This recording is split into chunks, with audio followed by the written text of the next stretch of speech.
બરડામાં આવેલ કાનમેરા ડુંગર પર પ્રથમ હોળી પ્રગટ્યા બાદ જ પોરબંદર ભાણવડ સહિત આસપાસના પંથકમાં હોળી પ્રગટાવવાની પરંપરા રહેલી છે।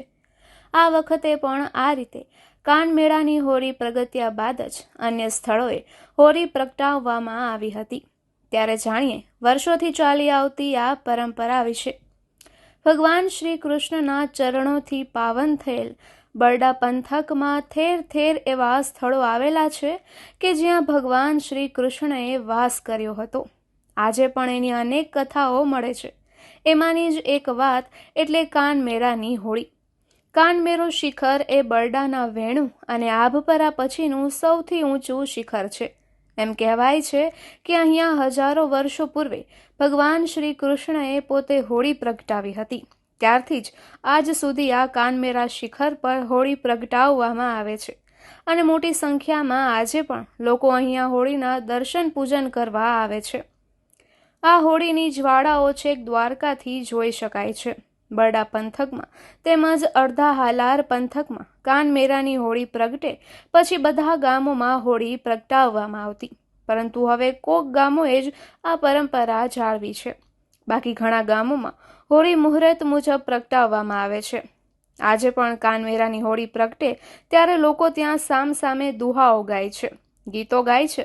આ પરંપરા એક સમયે દરેક ગામોમાં હતી। દુહા ગાનાર પ્રતિસ્પર્ધી સામસામા એક પછી એક દુહાઓ લલકારતા। કલાકો સુધી આ દોર ચાલતો। લોકો એક ગામથી બીજા ગામ પણ દુહાઓ ગાવા જતા, પરંતુ હવે આ પરંપરા ભાગ્યે જ ક્યાંય જોવા મળે છે। અહીં એક લોકવાયકા એવી છે કે ભગવાન શ્રી કૃષ્ણ રૂક્ષ્મણીનું હરણ કરીને લાવ્યા અને અહીં એમનો વિવાહ થયો। એ દિવસ ફાગણ સુદ પૂનમનો હતો, એટલે ભગવાન શ્રી કૃષ્ણએ અહીં હોળી પ્રગટાવી અને હોળી પૂજન કર્યું અને લોકોએ હરખથી ઉત્સવ ઉજવ્યો, રાસ રમ્યા। ભગવાન શ્રી કૃષ્ણના વિવાહમાં અહીં માણસોનો મેળો ભરાય એટલે આ શિખરનું નામ કાનમેરો કહેવાય છે। જોકે ઇતિહાસવિદો આ શિખર નામકરણ પાછળ કંઈક જુદા જ તર્કો બતાવે છે। આ શિખર પર તમરાઓ બહુ પ્રમાણમાં છે।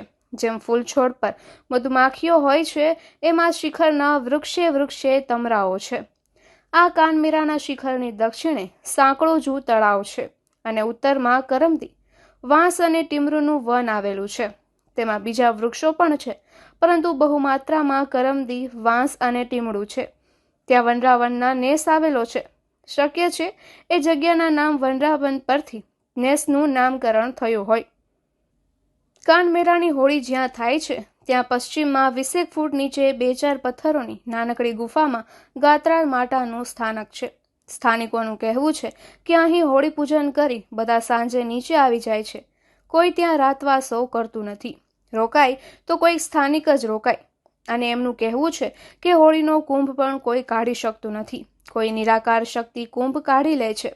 સવારે કોઈ ત્યાં જાય ત્યારે કુંભ બહાર હોય છે। હોળીની જ્વારાઓ કઈ દિશામાં જાય છે અને હોળીનો કુંભ કેવો પાક્યો એના પરથી એક જમાનામાં લોકો આગોતરા વર્ષનું અનુમાન લગાવતા।